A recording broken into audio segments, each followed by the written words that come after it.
Okay, back to the Airbnb. Got that vine taken care of.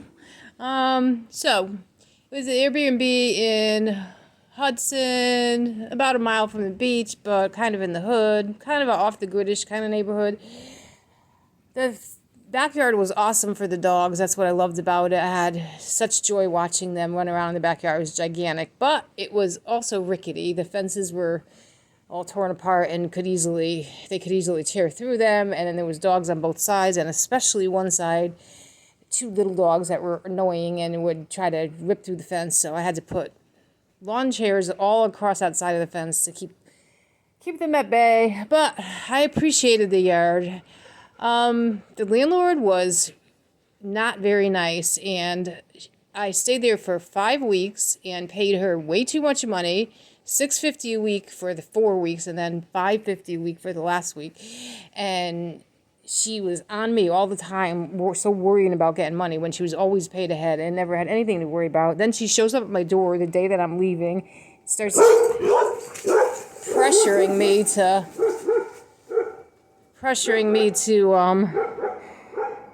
get out when I'm trying to clean her house, and then she tries to stick me with a $375 bill, and the house was pretty much clean already anyway, so that was not fun. Oh, and before that, about 2 weeks before that, my car broke down. My transmission, out of the blue, just decided to go. So that was a really rough one. I didn't have another $2,000 to spend on a transmission, so fortunately, it's sitting in the parking lot of the place that I work at, which is a nice family-operated place, and the people are very nice there.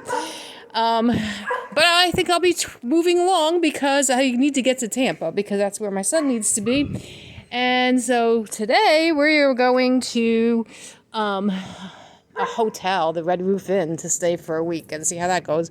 But in between, we had a wonderful Airbnb for 12 days that someone gave me out of the kindness of their heart, because they knew how much I was struggling, for $33 a night. It was on the water in Hudson. It had a pool. It was a beautiful little bungalow, and it was a great place for me and the dogs to have some privacy, some quiet, some safety, and a little peace for a little while. I don't know how this hotel thing's going to work out, but it was the only thing I could afford at this point. So on we go on our adventure. I've already been to, since I've been here, 3 Airbnbs. There was one in between there when I first went home, when I first came down here, before I went home and then came back. I stayed in Dade City, and it was like an artist studio, and it was kind of cool, but it wasn't the most convenient with the dogs because she had a pig that liked to roam around the property. So I had to always be on guard for the pig, and there was no easy way for me to tie them up except to have to take them around to the other side of the building, always on guard for that pig. And it was just a hassle. So anyway, I appreciated the studio. It was really cool though. So it was a loft. Oh, but she had pecked cypress wood in her walls, and so she ended up trying to ask me for a cleaning fee too, because she had to steam clean her walls because Purity's fur got stuck in them. I'm like, what the heck is pecked cypress? I don't even know what you're talking about. But she was nicer. She just asked, and I said, well, if I come into some money, I'll help you out, but right now I'm not really in the best shape. So there was one other Airbnb that I only stayed at for 2 nights, I believe it was. It was a shared yard, and the yard was really nice, fenced in, a small yard, but it would have been great to just let the dogs out, go back into it was just tiny. It was actually a garage renovation, small little place, but perfect for us. And the woman on the shared property, the bigger house, had little dogs too, and she was so afraid that Solomon was going to burst through the door in the garage, whatever, the little thing that I was staying in, that she complained to the landlord, and because she had been a tenant long term, he kicked me out. That's how I ended up in Dade City. And then the pig situation, which, by the way, as soon as we ended up at Dade City, Solomon broke his lead, which was my fault. I'm really good at holding him tight and not letting that happen, but I used her lead, and it wasn't very strong. Anyways, he went right after that pig, and he didn't hurt her. He just never, he probably even saw a pig before, so he was checking her out and kind of cornered her though, and she was a little scared. But actually, believe it or not, the landlord was pretty cool about it, and she let us stay anyways, even though that's how our adventure started there. So yeah, it's been absolutely crazy, and my biggest issue is I need to get a lease.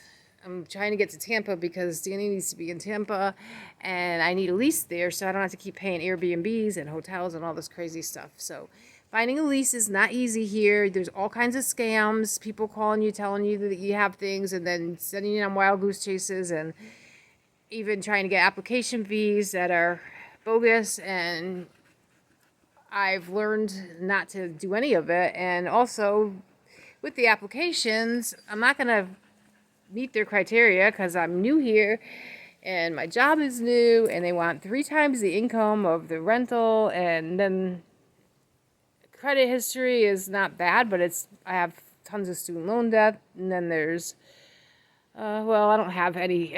I mean, if they just would go by evictions and things like that, I have none of that. I have a perfect record in every way, like legally.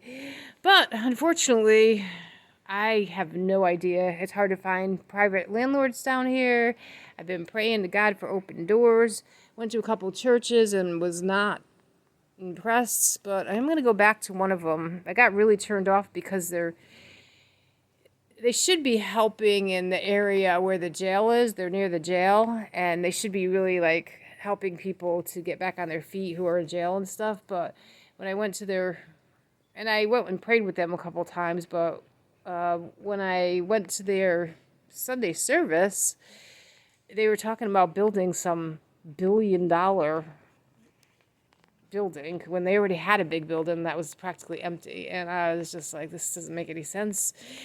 And it was very emotional because it was Pentecostal, which I don't mind, but it was so emotional. Like, I was ready to leave because it just felt like they were trying to get you all emotional and then ask you for money. And I'm not saying everybody does that, but that's what it seemed like. So anyway, I'm going to give them another try and tell them how I feel about that, because I feel like I was sent there.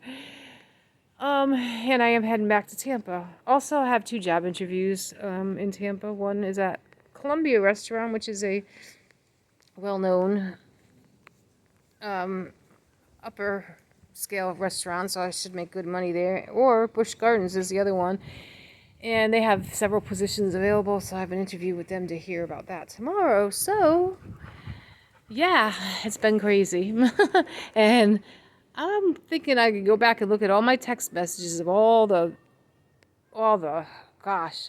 stress I've been through in the last few months, and write a book just on text messages probably. And I'm laughing now, but believe me, it hasn't been a lot of laughing. But I don't know why. I just have peace now. I feel like maybe after all this, heading back to Tampa and actually staying in Tampa, even though it's a hotel, I feel like the door's going to open soon. So thank you, Jesus, for getting me through, and thank you, Jesus, for opening that door real soon, please.